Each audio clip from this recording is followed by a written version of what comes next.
saw something about doping on your website that came by, so. Okay, thank you very much, Jao, for the kind introduction. First of all, I would like to thank the organizers for inviting me and to you all for being here Saturday morning at 8:30 after probably a quite exciting night.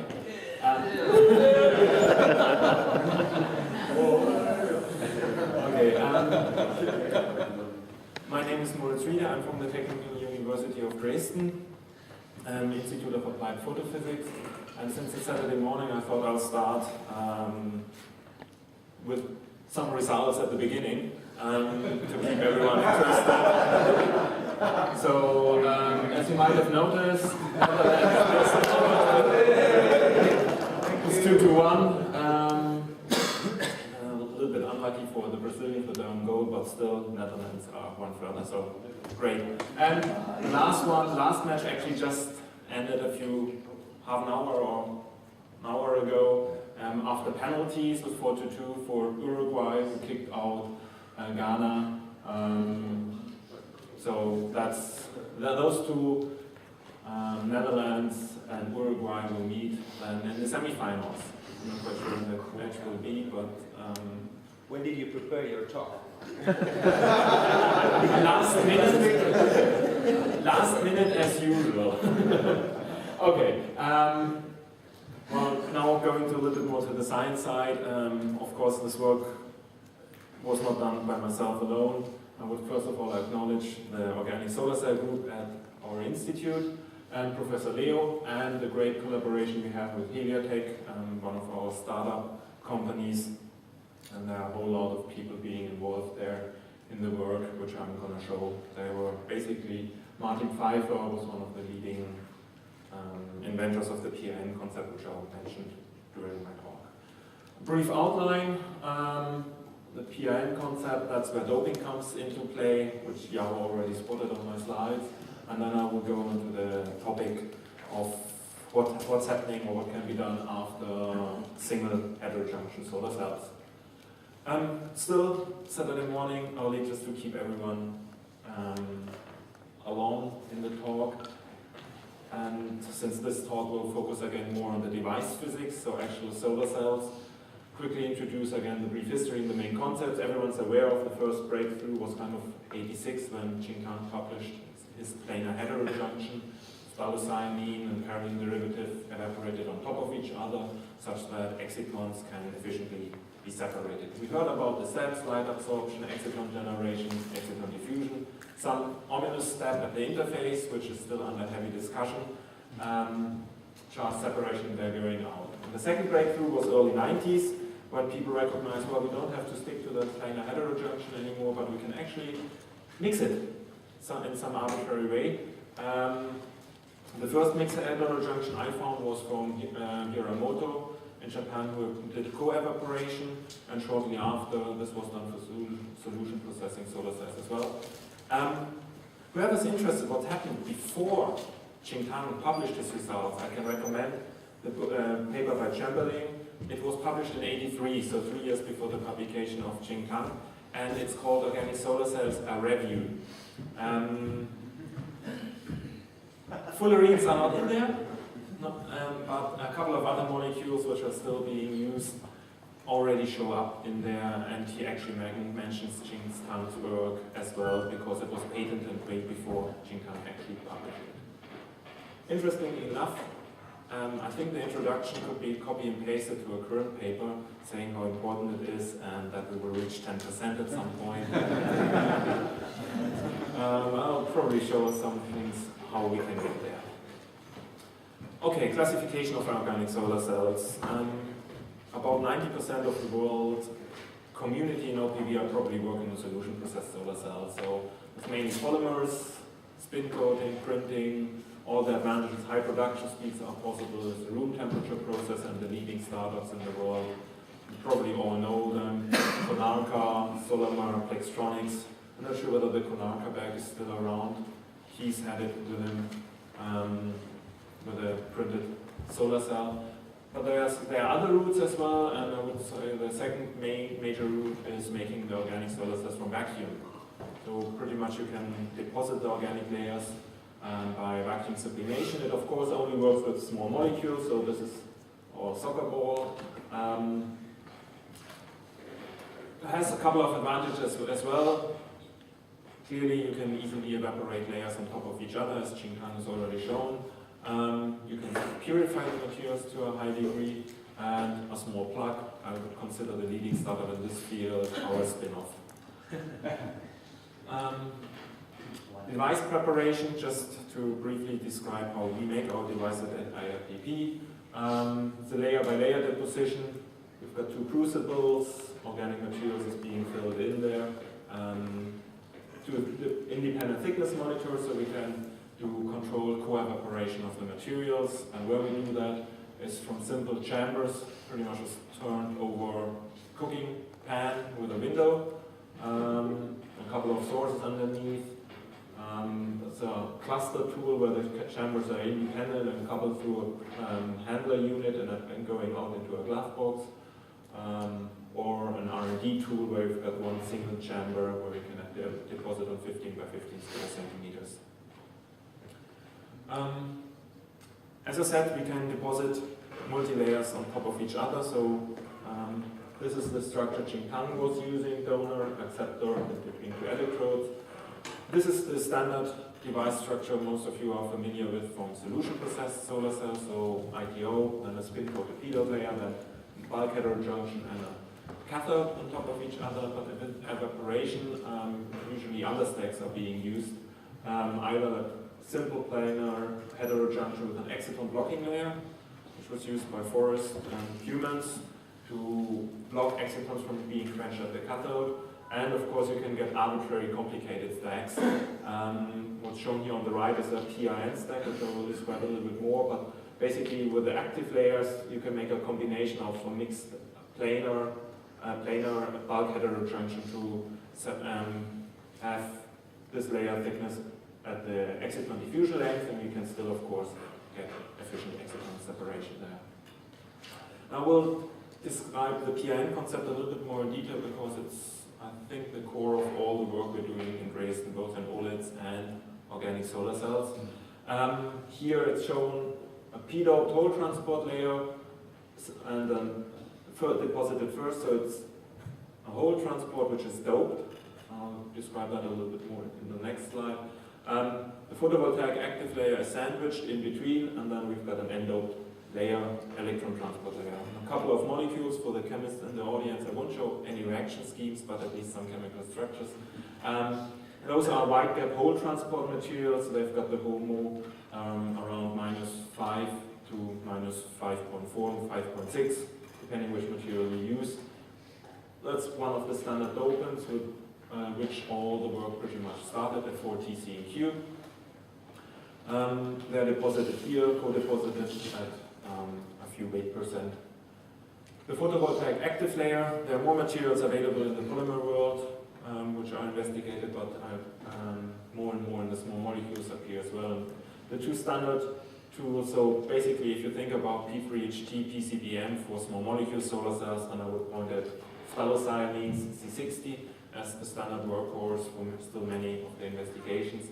Higher efficiencies can be obtained with oligothiophenes, which we've been doing a lot of work in recent years. And this electron transport layer, there are actually not that many materials available, so we usually use C60, which has already a good mobility, and dope it with AOD, so we can really get a good conductivity there and have less trouble with the electrode. So why dope? Tour de France is soon starting, so I'm pretty sure that question will be asked there as well. It's a specialty of the house at IAPP to dope organic semiconductors. And I didn't need doping to get up this morning. Probably some others did. So why do we dope? There are pretty much two effects. One is we can control the Fermi level in the whole transport material or in any donor material. We've got here on the right hand side zinc phthalocyanine, which is doped with F4 TCEQ. And two important changes I would like to point out here. First of all, the dashed line is the Fermi level. And we can really able to get it quite close to the HOMO of the zinc phthalocyanine.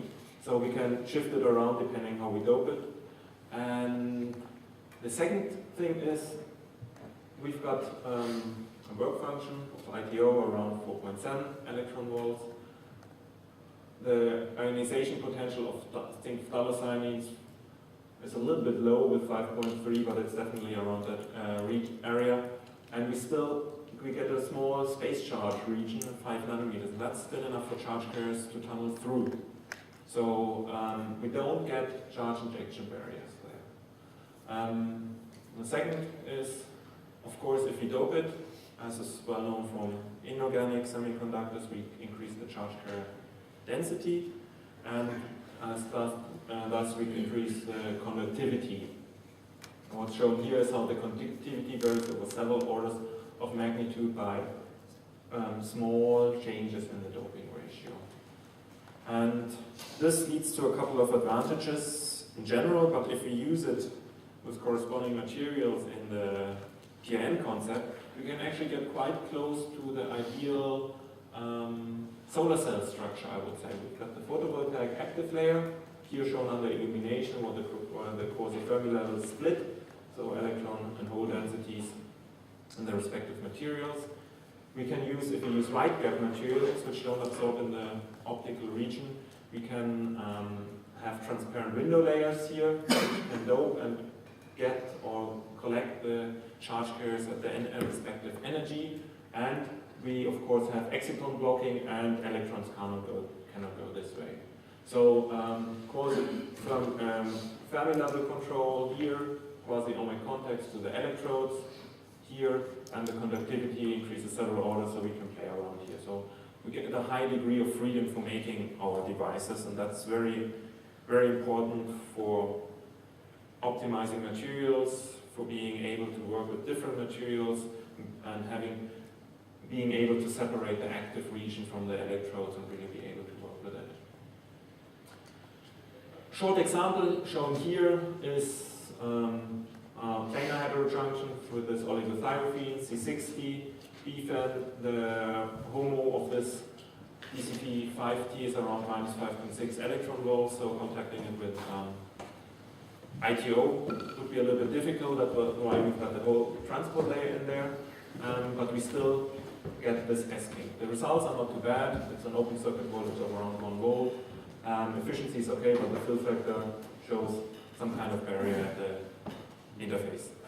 So this whole transport material which we've been using there was at minus 5.4 electron volts. We've got other whole transport materials which have lower, and with that we can remove the kink. So we basically can, depending on what active materials we use, we have a wide variety of whole transport materials which we can use, dope, to contact the active materials as we like it. Okay, single heterojunction solar cells are easier to produce. The organic materials we use there are tunable and have often a narrow absorption, and this is, I think, some people consider it as disadvantaged, the narrow absorption. I would consider it as advantage, having a narrow and tunable absorption, because if you combine it with the corresponding other materials, you can get benefits out of it. And for organic solar cells, usually we have limitations in the absorber layer thickness at some point, and the light absorption still goes up, but the fill factor breaks down and we can't collect all charge carriers which you've generated anymore. So predictions for single heterojunction solar cells, depending what assumptions you put in, you get 10%, 15%. There's still some variables in there where only educated guesses can be made, so they the efficiencies vary a little bit, but what is quite clear, if you think about commercializing organic PV, many people consider 10% the lower limit for large-scale success in the market. And there, similar to inorganics, people have started thinking about tandem solar cells. Why not stack two solar cells with different gaps on top of each other and reduce two of the main loss mechanisms in single heterojunction solar cells, namely subband gap transmission, basically the photon doesn't bring enough energy, or thermalization losses. So the photon brings too much energy and is thermalized to whatever band edge you would consider relevant for the material. So basically stacking two solar cells on top of each other can go beyond the limits of single heterojunction solar cells. But they come at a price as well. And you have to fulfill certain requirements to be able to make efficient efficient tandem solar cells. You need an efficient recombination contact between both subcells. You have got current coming from the second subcell, current coming from the first subcell, and they need to recombine at the middle layer somehow, I would say, without loss of energy. Else the voltages of this cell and this cell, they will add up. The second is current matching. If you have got two good cells, comparable cells, then the current is limited by the current of the weaker subcell. There are some it's a little bit more tricky in detail if the cells are very much different, then this rule does not apply, but if you have two good cells with good fill factors, then current matching is definitely something you have to be careful about. And ideally you would like to have complementary absorption to really harvest the photons in the subcell where they have the least thermalization losses. And I showed the pin concept, and that's how we address this. We use a stacked PN structure. So basically what I've shown on one of the first few slides, we just stack them on top of each other, and I'll step by step will describe what the important factors are and how they can be addressed there. The first one is the efficient recombination contact. We can make multi-layer structures quite easily by evaporation, but if you do a donor-acceptor system, we've got one heterojunction we like, another heterojunction we like, but we get a heterojunction in between, a reverse heterojunction, which really collapses our voltage. And there are solutions around it by depositing metal nanoclusters. Yaros talked about them in terms of having plasmonic effects. Many people have been using metal nanoclusters exactly at this layer to have an efficient recombination contact. It works for some material combinations, leading to nearly a summation of the open circuit voltage of the two single heterojunction cells, but not in every material system. What we are doing here is we use highly doped layers at the interface. So we insert an n-doped, strongly n-doped layer and a strongly p-doped layer, and what happens is that we effectively, well, if you would do that between two electrodes, you would get a shortcut. So we get a really good contact between those layers, and we get no loss in VOC if we use this. And since we are able to then change and adapt those whole transport layers on either side, we can do that for various material combinations as well, because we separate it out. Separate this recombination contact out from the active materials. Sorry. The second issue is current matching. How do you make sure that both subcells deliver the same current? What we've done here is we've made a stack containing two heterojunction solar cells. So this is just a mixed heterojunction of ZnPc C60.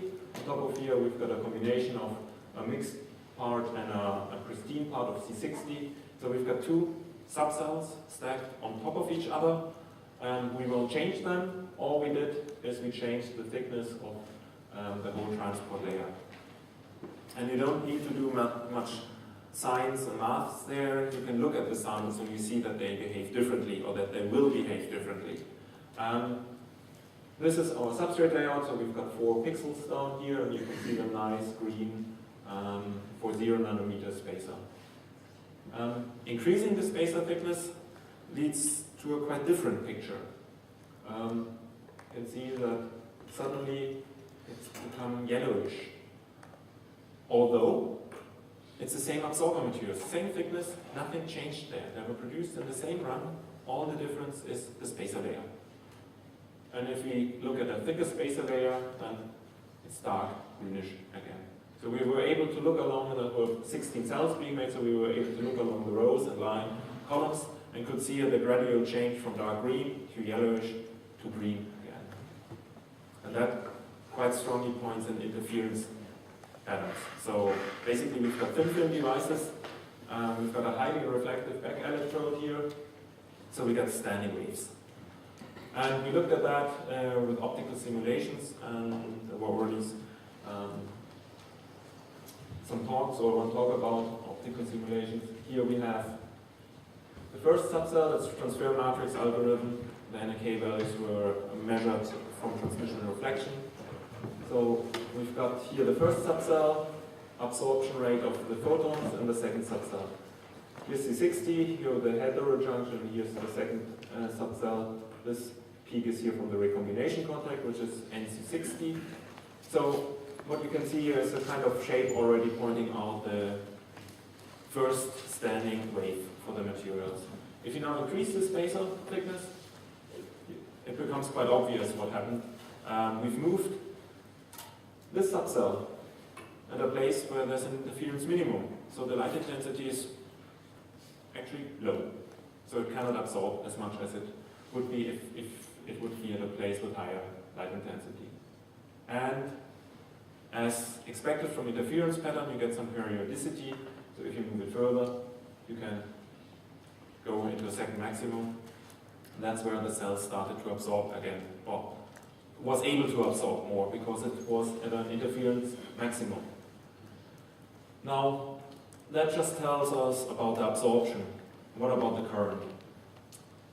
We can, of course, make some assumption, assuming internal quantum efficiency of 1, saying that every absorbed photon will be an electron-hole pair, and then sum it up for each of the subcells at the various spacer thicknesses.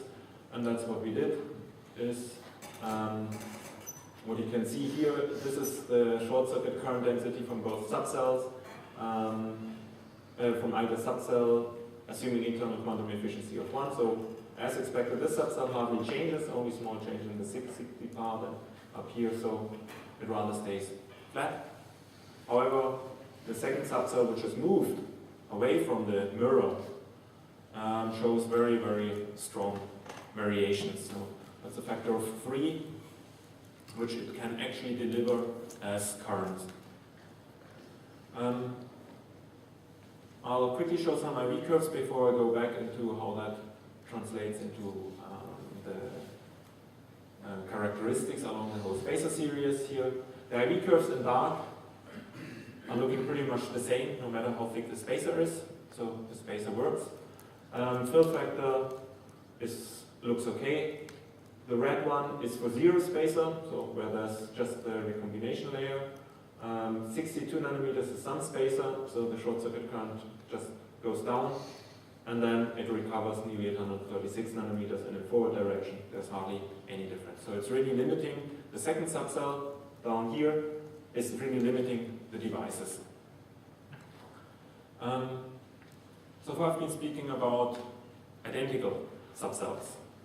Of course, the goal is to go to complementary subcells. And there, we're quite lucky about the collaboration with Heliatech and one of its sponsors, BASF.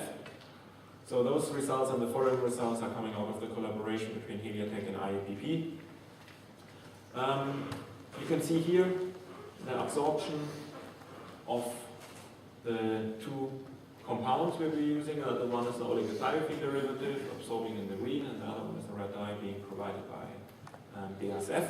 So they show mostly a complementary absorption, and there we did the same again. We varied the spacer thickness, both to test the interference pattern and of course to test our optical simulations and validate them, whether we really know where we're going to put our second subcell. And here is now the summary of both the ZnPc tandem and the complementary absorber tandem of the fingerprint. So what you can see is in both cases open circuit voltage hardly changes anything, and we've even gone a little bit further, now 100 nanometer spacer further for the tandem solar cell. For the complementary absorber cell, hardly any changes. Fill factor slightly has the dip with the current is maximum, but apart from that, what is significantly changing is, as expected, the short circuit current density, depending where we put the second subcell, where we put this absorbing subcell. And overall, summing it up, we get about 3.74% for the ZnPc tandem and 5.5 approximately for the complementary absorbing subcell.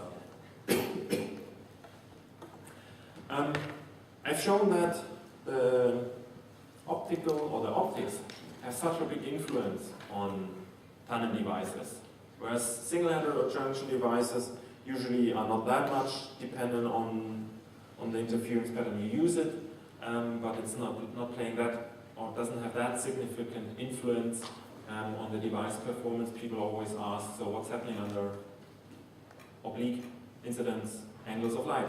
So how sensitive is this tandem stack to changes of the illumination angle, and do we need a tracker system for the tandem devices? And that of course would offset the cost benefits considerably. So we had I'll come to that in a second. These devices are working well, but we still would like to find out whether current matching actually exists. From the optical simulation, we can calculate whether current matching exists, but from experiments, you usually would like to see the external quantum efficiency of each subcell. You know a figure from the single heterojunction cells. How does it translate to the tandem cell? We would really like to measure it, and we use for that the external quantum efficiency measurements. With a slight change, we need a bias illumination for that, and I'll show why that is necessary for characterizing tandem solar cells. So if you have a single heterojunction, and a good single heterojunction, I have to say, then the cell is usually independent of the bias light. So you can have it measured without bias light or with some bias light. The results usually don't change very much. I have to put a strong caveat there. If the cell is not good, you will see bias light dependence. So it's worth even measuring single heterojunction cells with a bias light. If you go to tandem devices, you see a very strong difference in whether you have bias light or no bias light illumination for the device. If you have no bias light, then it's a back curve, and interestingly enough, it's following the lower of both subcells. And the reason for that is, again, has to do with the fact that we're looking for current matching. It's a weaker cell of both, which is limiting the device performance. We have got two solar cells in series, and if you have a circuit in series, it's only one current which can go through. So here, the weaker one is the green absorbing cell, so you get the EQE there. Then, basically, the green cell is generating more current than the red cell. So suddenly the red one is becoming current limiting, so you measure the red one. And then suddenly the green one is getting current limiting, so you measure again the green absorber. If you want to measure them independently, you have to saturate one of the subcells, and then you can measure the other one. So that's why if you use a red bias light, so excite here, then this subcell is not current limiting during the whole sweep we do. So you get the green, and vice versa. If you do it the other way around, we can measure the red subcell. And from there, we can measure the EQ, from the EQE, we can measure the currents, and we get approximately current matching, which is good enough to have an efficient device there. And now, I'll go back to incident angles. Again, this is work carried out together with Riede. I've already started the introduction, so I'll skip to the slide. We looked at, Riede looked at the angle dependence of the device, and what you can see here is the IV characteristics, how they behave for varying incident angles of light. And it's actually quite remarkable that you can put a linear fit underneath here, and it really behaves linear up to 70, 80 degrees, as you would expect from or as you would hope that you get a linear dependence and not that the interference pattern or the tandem structure suddenly needs one cell to limit the current and a breakdown in short circuit current density. So that's actually really good news that the solar cells can behave solid under various light intensity angles of incident light. Fill factor increases a little bit if you go to higher angles.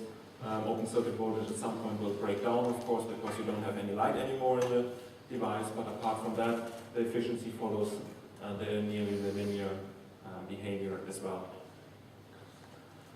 The second question is usually how do those devices perform under elevated temperature, and that's usually a question which is posed to organic solar cells. The devices are certified at 25 degrees centigrade cell temperature, so how valid is that for real application where you usually higher temperatures? Again, Riede did measurements there. The temperature dependence actually looks quite nice. 40 to 80 degrees, I would consider that's the range where solar cells, at least when you put them out in the sunlight, are working, and it's rather constant. Short circuit current density and fill factor. The efficiency slightly drops due to the drop in VOC, which you would expect anyway, that if you increase the temperature, VOC shows a slight reduction. So again, the devices are gentle to elevated temperatures. They react very advantageous and they stay the same. People who are wondering temperature activated processes, you usually see them at lower temperature. If you go around 30, 35 degrees, at least in those devices, they seem to saturate and go horizontal. Below that, you can see an increase in efficiency if you crank up the temperature. So you would not necessarily want them to put in the Antarctica or somewhere in the Andes. The last question is device stability. And this is data from Heliatech. What is shown here is over several thousand of hours illumination under a halogen lamp. It's a glass encapsulated device, so it probes the crystal material stability. I don't want to extrapolate the blue curve to anything. I can only say that it's about equivalent light dose of about 8 years in Europe. It's a collaboration between Heliatech and IAPP, and the materials, as I said before, BASF, Heliatech, and the dopants we're using are from Nova. And of course, I need to plug this in as well. Our recent good results is 7.66% on 1.1 square centimeters. The reason why this is red as well is it's device relevant or modular relevant dimensions. It's not a few square millimeters, but it's a dimension on which this efficiency is being reached that is relevant for later solar cell and module production. And this, again, was only possible through the collaboration between Heliatech and IAPP. The materials optimized again from BASF and Heliatech, and Heliatech has licensed or bought the patents for the PIN Tandem solar cells, so they're building everything on there with this, with the advantages I've shown. So the question is, solution processed printing seems to be the logical step. How do you go about it in evaporated solar cells? This is not something we're looking at the IAPP. This is something Heliatech is looking into. Of course, they want to sell solar cells at some point. And as I said, the solar cells in recent years have made really, really good progress. I'm not an economist, so I don't believe in exponential growth forever. But it's very likely that we will see the 8% certified to go soon. And then we'll see when the limitations of the theoretical predictions will kick in at some point and how far. Sorry? It's exponential, eh? Yeah, at the moment, but as I said, I'm not an economist, so give it another 5 years and we're at 120%. No. So basically there's really good progress both on small area and on large area devices. So we'll see how to translate that into production. As said, there are various ways. This is a cluster tool in Dresden, standing at the Center for Organic Materials and Electronic Devices at the Fraunhofer IPMS. That can code on 37 by 47 square centimeters glasses. It's mainly doing OLED and OLED lighting at the moment. This is still batch to batch. To really have the cost advantage, you need to go to roll production. And there's another tool standing in Dresden which has just last month or 2 months ago produced its first OLEDs in a roll-to-roll on steel substrate. It's a roll-to-roll coater, all vacuum. You can see the loading and the winding rolls here, and it's going around. And there's the big coating drum. It's rather large, so I think I would probably reach up to here. So this is something which is in pilot testing, and it is possible to coat roll-to-roll in vacuum as well. With that, I would like to conclude. I think with the PRN technology and the molecular doping, I think we've got a solid device structure, and people from solution processing are looking into that as well by using oxides as p-dot replacement, which then have similar properties as the p-dot pole transport layer. Stacked heterojunctions are quite easily accessible and actually necessary again for the tandem devices. Optical optimization has foremost the largest influence. The tandem devices on 2 square centimeters, I think, show excellent properties, which are device-relevant properties as well. And last but not least, the world record is a 7.6 in this area made by Riede in IAPP. And with that, I would acknowledge the other partners we have, Novolab for the Depen, BSF, Fraunhofer, the University of Ulm, Peter Boyle is known in Australia as well, and our sources of funding. With that, I'd like to thank you for your attention.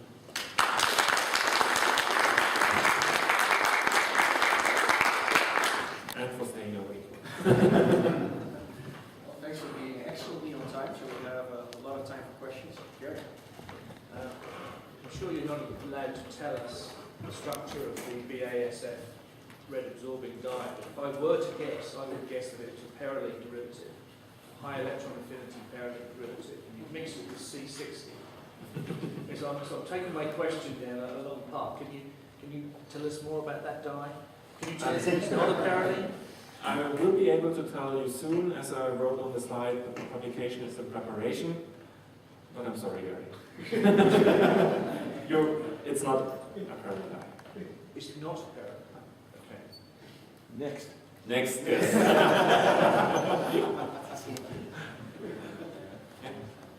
So what's your blend, your C60 stuff, there's been a lot of talk about how the morphology, the nanoscale morphology and the mixing has a big effect on device properties. You said nothing about that. Are they crystalline sort of, say 20 nanometer crystalline domains that are mixed together, or is there molecular level mixing together? No, I could have spent 30 minutes talking about morphology changes. Most of the morphology work has been done for polymer solar cells, so I would say the polymer solution processed are ahead in studies like that. We've been starting to look into more detail for the last 1 or 2 years. Ways of tuning the morphologies are heating the substrate, and we're using that to have a larger, to induce a phase separation and have larger domains. We've been doing some X-ray studies and we see crystallites coming back, and with the oligothiophenes you see a similar behavior as you see with P3HT. If you don't anneal it, you lose the shoulder at the 650 nanometers or 640 nanometer edge. So you can, in blend, you can get it back if you heat the substrate during evaporation. And do I have this slide with the back? I can quickly show you. But it has a significant effect on the device properties? Do you say It has, where is it? Sorry.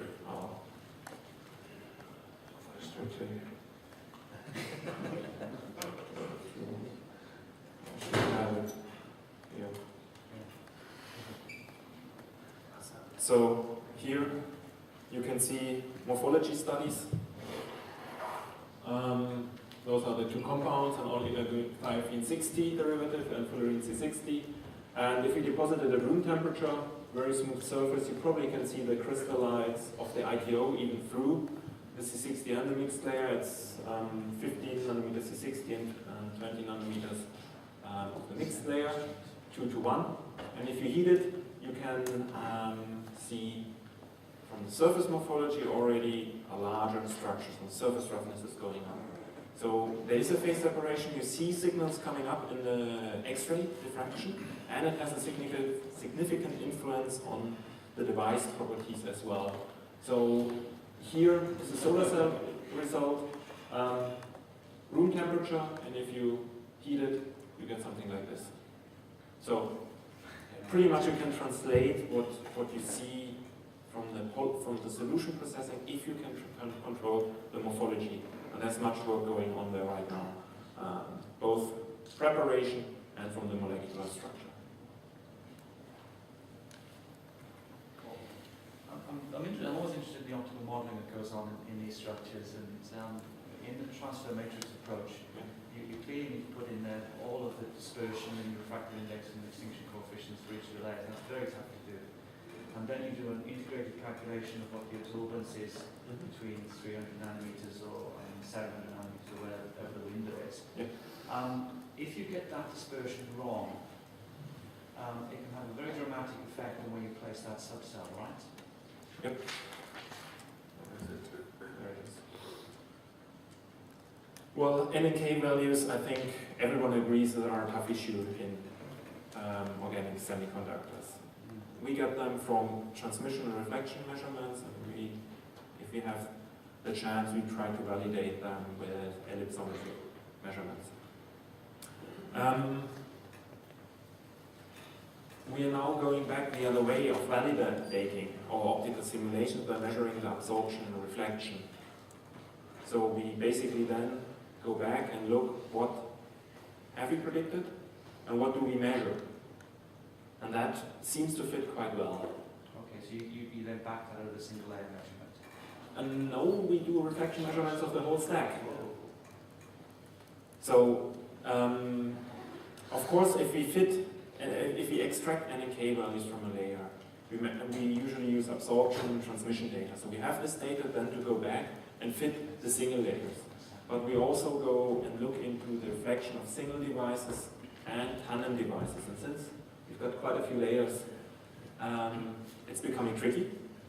But I think the results are promising to see that we are kind of have our optical model under control. Sean first. So one of the really big differences between small molecule devices and solution processable, I think the biggest is the existence of doping and dope layers, which we don't do intentionally in solution processable. So maybe our community can learn a bit from your community. To what extent are the doping efficiencies the same in the P and the N dope materials? And how well do you understand the mixing and the morphology of the dopant and the donor receptor? In terms of doping efficiency, what from a device point of view, we're usually interested is do we get the same conductivities? So how high do we have to dope to get the same conductivities? It depends a little bit on the materials, how high the dopant efficiency is, because you would like to have, for the p-dopant, for example, you would like to have the HOMO of the transport material at the same level, a little bit above the LUMO of the dopant, so you can get the electron transfer. The dopant efficiencies differ a little bit, but as I said, we dope between 1 and 10% to get the effect we would like to have. For TC and Q, ZnPc, pretty much every dopant is active. For other materials, it changes. So we really need to test in advance about the lateral conductivity, which you would like to have, and that's what we usually look at in the dope layers. You want wide gap layers, you want amorphous layers to have a plain feel for your absorbers, which you would like to have microcrystalline, nanocrystalline. And that's pretty much what we look for in the dope pairs. Is there aggregation of the dopant, or is it molecularly dispersed? You get dopant diffusion if you use iodine or some metals for doping, and those are molecular dopants. So what you would like to have, I've shown some of the complexes, spiral complexes, which have high glass transition temperature to really lock in the dopants. If you go above the glass transition temperature of the whole transport layer, then you get changes. Not necessarily the materials degrade, but you get changes in device properties, probably due to dopant diffusion, dopant aggregation. The materials are amorphous, so 5% put in there probably don't change the morphology that much. If you dope crystalline material, I assume it will have a big influence and quickly destroy the crystallinity. Okay, one last question. Yeah, it's a more general question on tandem cells. We always compare organic versus inorganic. And I was wondering, for example, I never see an EQE spectrum for a tandem cell, but never, it's interesting to see action spectrum, to see how sensitive it is to variations in the incoming light. Oh, okay. Sorry. Well, your excuse keys you won last night. So, the basic question behind my babbling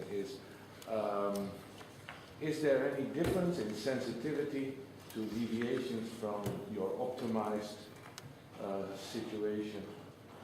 And is that different from inorganic? How do you mean? Well, you optimize a cell but you do that under standard light, right? That's how you optimize. How So it now, differs? if it's here, it's yellow light. So your tandem cell is not working very well, or less optimized. Let me put it like We are looking into that. That's definitely an important issue. Those devices, for the simulation, we assume have AM1.5G spectrum. Doing mismatch calculations and getting the right values for the sun simulator is quite tricky. And how that then changes on various illumination spectra, we're looking at. But have you ever given it any thought? Would there be a difference between inorganic and organic tandems? I don't think so, but That's exactly the same argument as that. yeah, that would be the same. But there is a difference between a silicon tandem and a thin film cap and telluride tandem. One is linear, one is non-linear with respect to input radiation. Yeah. Okay. Okay? We'll I see. think it's a really interesting question. Okay. Really interesting. I think we should move on to the next speaker. So let's thank Moritz again.